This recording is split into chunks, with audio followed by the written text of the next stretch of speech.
Question 7. In the table below, there are 4 samples with different elements present. Based on the elements, which sample would most likely contains DNA? So you have your image over here, your cheat sheet image. So your samples, A, have nitrogen, phosphorus, and hydrogen. Sample B, aluminum, carbon, magnesium. Sample C, iron, silicon, and potassium. Sample D, copper, calcium, nitrogen. Well, remember over here, we have our picture of our nucleotide. And it has 3 pieces, okay?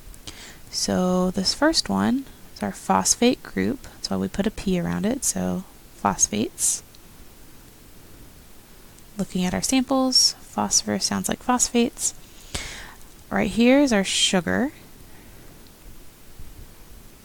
Okay, so sugar has carbon. Well, sample B has carbon, so that might be a question mark there because it's a carbohydrate.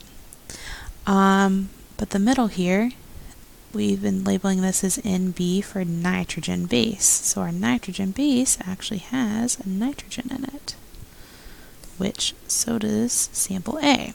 Okay, we can get rid of the other 3. So our best answer choice for 7 is going to be sample A or A.